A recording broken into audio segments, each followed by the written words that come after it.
Hello friends, नमस्कार। आपका अपने यूट्यूब चैनल सरकारी बाबू में फिर से स्वागत करते हैं। तो आज से जैसे कि आपने इसके पहले देखा था वीडियो कि हम लोग आईटीआई से रिलेटेड जो फीटर ट्रेड होता है उसे इंपॉर्टेंट जो ऑब्जेक्टिव क्वेश्चंस होते हैं जो कि एग्जाम की दृष्टि से बहुत ही इंपॉर्टेंट होते हैं, तो उन सब का क्वेश्चन का हम लोग आपस में डिस्कशन करते हैं। और क्वेश्चन के अलावा जितने भी एक्स्ट्रा क्वेश्चन बनते हैं तो उनसे रिलेटेड तो उनका भी हम लोग अच्छे से ब्रीफली तरीके से डिस्कशन करते हैं। तो आइए शुरुआत करते हैं आज के फर्स्ट क्वेश्चन से। तो फर्स्ट क्वेश्चन क्या है आज का? फर्स्ट क्वेश्चन है कि which ore is use to extract zinc, यानी कि जस्ता निकालने के लिए किस अयस्क का प्रयोग किया जाता है? आप बताइए। जस्ता किस ओर से जो जिंक निकलता है किस ओर से निकलता है? बॉक्साइट। कैलामाइन। बॉक्साइट मेटल है थी। बॉक्साइट अयस्क से कौन सा धातु निकलता है? बॉक्साइट से एल्युमिनियम। एल्युमिनियम। गैलेना किसके लिए होता है? लेड का। लेड के लिए गैलेना अयस्क होता है। कैलामाइन किसके लिए होता है? Calamine zinc. जिंक के लिए कैलामाइन होता है। कैस्टेराइट जो अयस्क होता है किसके लिए होता है? टीन के लिए। टीन के लिए एक और अयस्क होता है, उसका नाम बताइए। टीन पता नहीं। एक कैस्टेराइट होता है, एक टिनस्टोन होता है। तो ये दोनों अयस्क है जिससे हम टीन का धातु का प्राप्त करते हैं। नेक्स्ट क्वेश्चन है which tool is use to check the internal clearance of the bearing. Bearing के बीच जो मैचिंग पार्ट है उसके बीच का क्लियरेंस को चेक करने के लिए किस गेज का प्रयोग करते हैं? Filler gauge. अब बताइए फिलर गेज का लेंथ कितना होता है? 100 mm। फिलर गेज किस रेंज से किस रेंज तक मिलता है? 0.03 से 1 mm। वो कितने स्टेप में आगे बढ़ता है? इसका स्टेप 0.01 का 0.01 के स्टेप में आगे बढ़ता है। ये फिलर गेज कितने सेट में आता है? 4 सेट में BIS के अनुसार 4 सेट होता है, जो कि पहला सेट वो छोड़ दीजिए, 4 सेट में आता है। चलिए आगे बढ़ते हैं। ऐसे फर्स्ट सेट में 13 ब्लेड होता है, इस तरह से करके आगे होता है, याद है। और जो एक टैप स्ट्रक्चर यहाँ इमेज दिखाया गया है उसका हम उस पर आप लोग सामने प्रस्तुत करेंगे। तो उसमें जो एक्स पार्ट इंडिकेट कर रहा है, ये कौन सा पार्ट इंडिकेट कर रहा है? कॉलर है, स्क्वायर हेड है, फिंगर है, बॉडी है। फिंगर से ये फिंगर है। What is the angle of acme thread? Acme thread का एंगल कितना होता है? 29 डिग्री। अब बताइए कि मीट्रिक में एक्मी थ्रेड का एंगल कितना होता है? 30 डिग्री। 30 डिग्री। 29 डिग्री किसके लिए होता है? ब्रिटिश के लिए। साथ ही हम चलिए बटरस थ्रेड की ओर आगे बढ़ते हैं। बटरस थ्रेड का डेप्थ कितना होता है? 0.75 इंटू पिच। और बटरस थ्रेड में अब बताइए कि उसका यूज कहाँ करते हैं? इसका क्विक रिलीजिंग, जब जल्दी से खोलना कसना। क्विक रिलीजिंग वाइस में भी इसका प्रयोग करते हैं। और यहाँ पे एक साइड एक तरफा फोर्स लगता है। चलिए बढ़िया।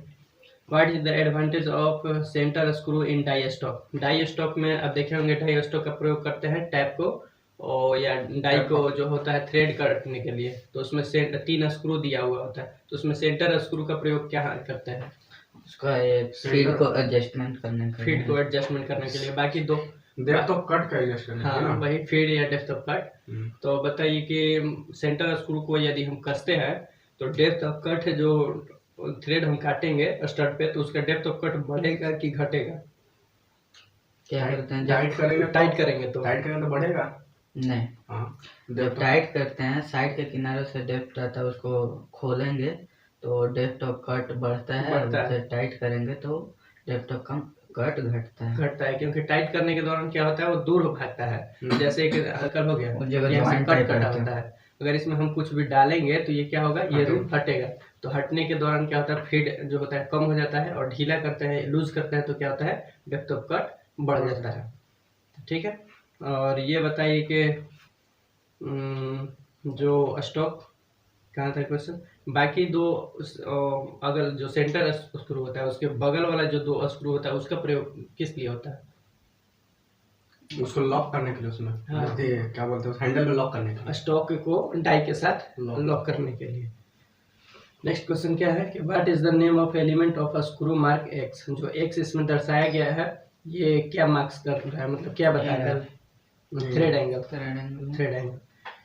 Which term describe the axial movement of a screw in 1 complete turn? एक कंप्लीट टर्न में, जैसे एक कंप्लीट रोटेशन जब हम चलाते हैं कोई भी थ्रेड पर कोई भी नट को, तो वह जितना आगे बढ़ता है एक पूरे चक्कर में, जितना डिस्टेंस तय करता है, हाँ, तो उसको क्या कहते हैं? लीड बोलते हैं। तो उतने लीड के बराबर इक्वल करता है।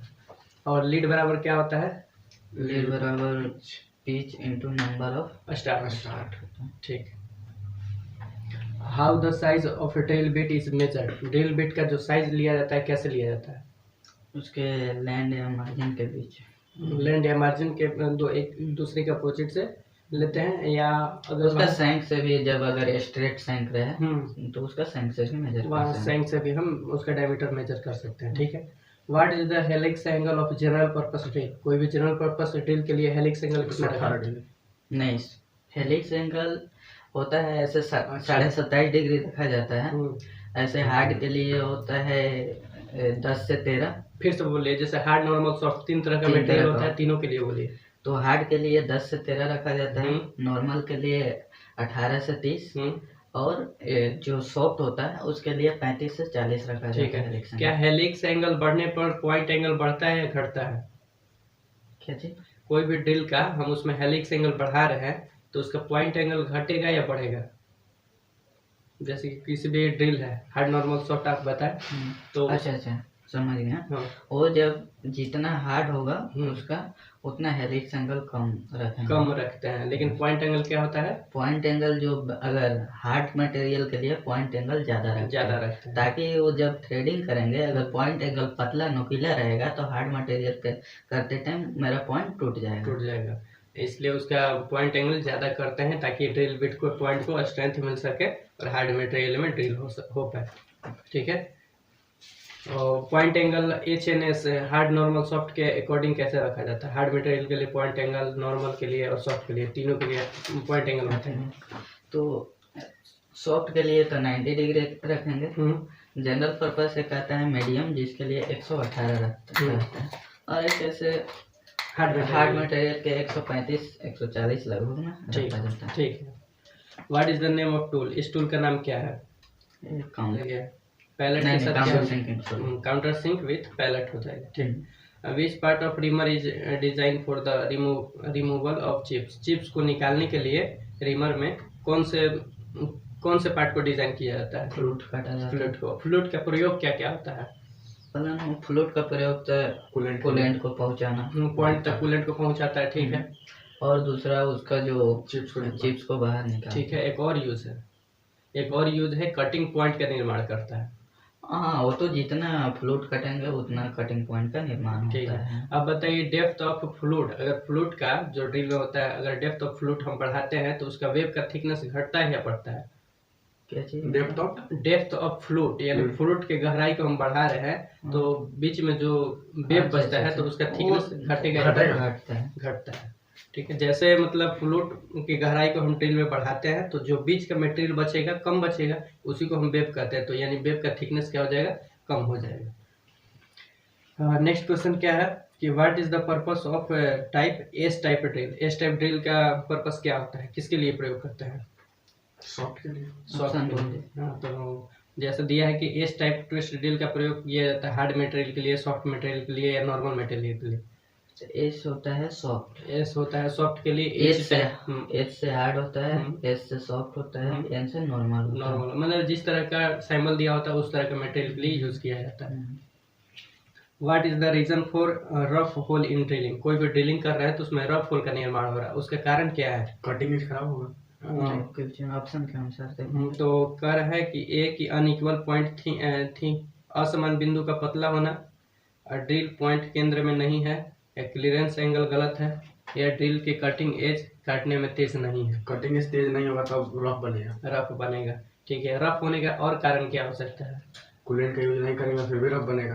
और हो सकता है फीड हम ज्यादा दे रहे हो तब भी रफ बनेगा, फिर भी रफ बनेगा। ठीक है। नेक्स्ट क्वेश्चन है determine the drill size for finishing 19 mm reaming hole. उसके टेबल के अनुसार दिया हुआ है कि जो अंडर साइज है 0.2 एंड ओवर साइज जो है 0.05 mm है। तो इसका ड्रिल साइज बताना है। रिमर का मतलब फिनिशिंग साइज दिया हुआ है, आप निकाल करके बताइए। रिमर का ड्रिल साइज। ऐसा रिमर के लिए जो ड्रिल साइज होता है उसका फॉर्मूला बताइए। देखिए जब रिम करना हो तो रिम साइज में centre size plus over size. फिर से बोलिए। रिमर साइज करना है तो रिम साइज। क्या निकालने के लिए? ड्रिल साइज निकालना। हाँ, तो उसके लिए फॉर्मूला तो reamer size minus under size plus over size. ठीक है। अंडर साइज जो टेबल के अनुसार रहता है और ओवर साइज वो हमेशा फिक्स रहता है 0.05। ठीक है। What is the name of operation? जो इस ऑपरेशन दिखाया गया इस इमेज में, इसका नाम क्या है? Counter boring. Counter boring. Testing क्या होता है उसके लिए फ्लाई कटर का प्रयोग करते हैं। एक फ्लाई कटर टूल नहीं है। 61 का डी है काउंटर बोरिंग। ठीक है। हाँ, हम टूल से यहाँ समझ सकते हैं कि ये काउंटर बोरिंग किया जा रहा है या स्पॉट फेसिंग किया जा रहा है। ठीक है। क्या? अच्छा, इसमें दिया हुआ spot facing, counter sinking, counter boring, तीनों का आप डिफाइन कीजिए। स्पॉट फेसिंग क्या होता है? स्पॉट फेसिंग जैसे किसी कील वगैरह होता है उसके सरफेस पे जहाँ पे ड्रिल है वहाँ थोड़ा सा कील को बैठाने के लिए, सरफेस देने के लिए, सीट को बैठाने के लिए स्पॉट फेसिंग करते हैं। जो या वाशर को स्थान देने के लिए, स्थान देने के लिए जिसका जैसे कि वो जिसका टूल है फ्लाई कटर। फ्लाई कटर के द्वारा हम स्पॉट फेसिंग करते हैं। ठीक है। और काउंटर बोरिंग क्या होता है? काउंटर बोरिंग जो है इसके लिए हम करते हैं एक सॉकेट एक निश्चित दूरी तक करते हैं जो कि जैसे कि सॉकेट हेड स्क्रू रहता है उसको स्थान देने के लिए। ठीक है। What is the reason if the drill hole is larger than the drill size? कोई भी ड्रिल साइज से क्या कारण है कि यदि ड्रिल छिद्र ड्रिल आकार से बड़ा है तो क्या कारण है?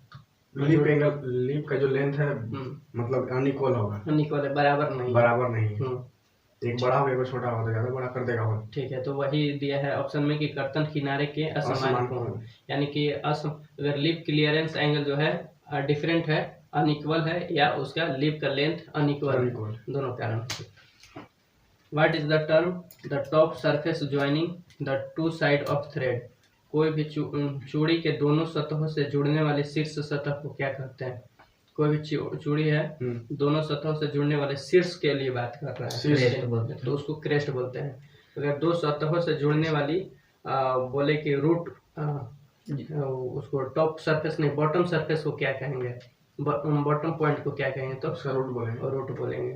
क्रेस्ट और रूट के बीच लंबवत दूरी को क्या कहते हैं? फ्लैंक बोलते हैं। Depth of thread. ठीक है। इसमें ग्राइंडिंग व्हील में जो डिनोट कर रहा है भी क्या डिनोट कर रहा है? बॉन्ड।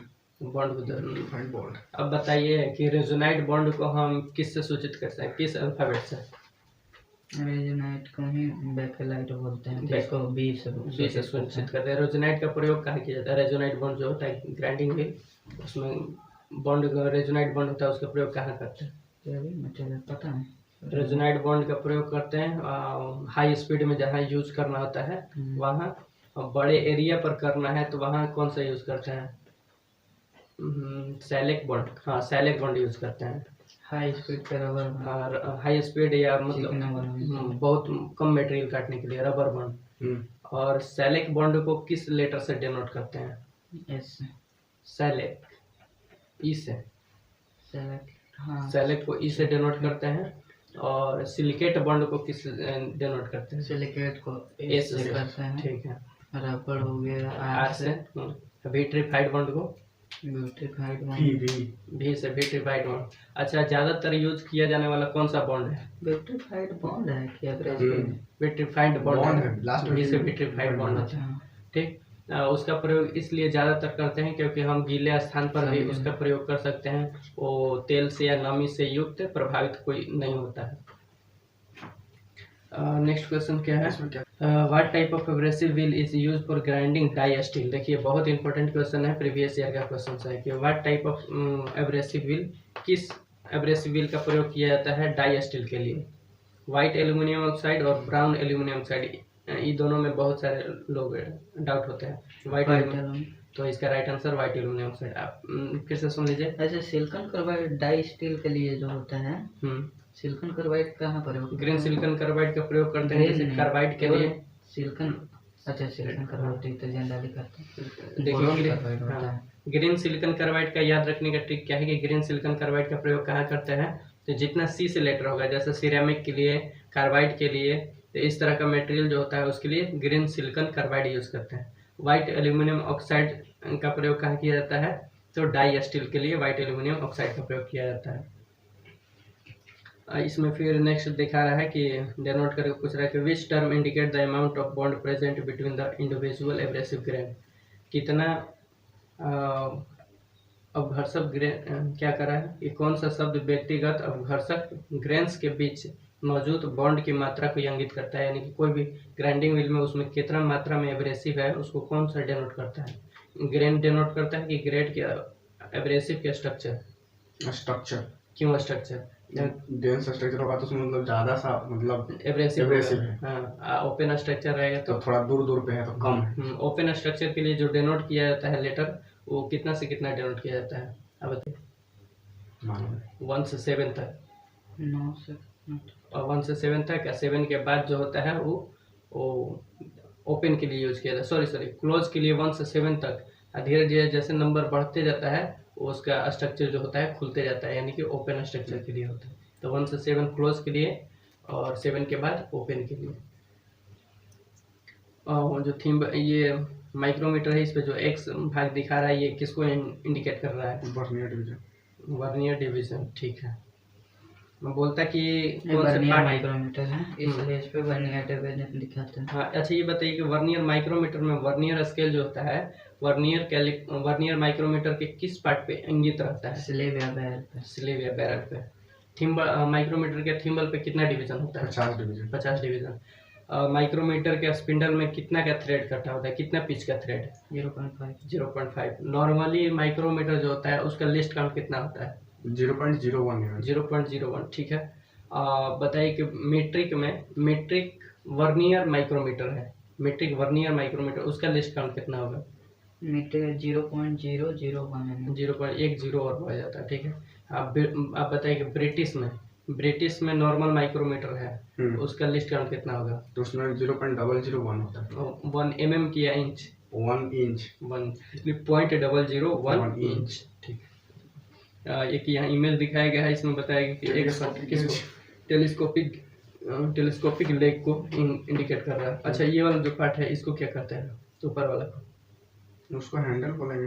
हैंडल बोलते हैं। ये कौन सा पार्ट है? लॉकिंग करने वाला पार्ट है, जिसपे लाइन का डायमेंशन दिखाया रहेगा, ये लॉकिंग वाला पार्ट है, इसके ऊपर हैंडल है। इसी अर्थ में ये कौन सा प्रोसेस दिखाया गया है? काउंटर सिंकिंग टूल है। ठीक। Which angle determine the rack angle of drill का कौन सा एंगल जो है रैक एंगल को निर्धारित करता है? Helix angle. ये IPRC में आया हुआ क्वेश्चन है। तो हेलिक्स एंगल जो है ड्रिल के रैक एंगल को निर्धारित करता है। नेक्स्ट क्वेश्चन है कि why drilling hole are over size drilling operation. ये फिर से क्वेश्चन आ गया कि ड्रिलिंग ऑपरेशन कर रहे हैं तो जो साइज हुआ ड्रिल होल का वो ओवर साइज हो गया, उसका कारण क्या है? तो ऑप्शन दिया गया कि ड्रिल की धार तेज नहीं है, असमान लिप लंबाई, यही होगा। ठीक है।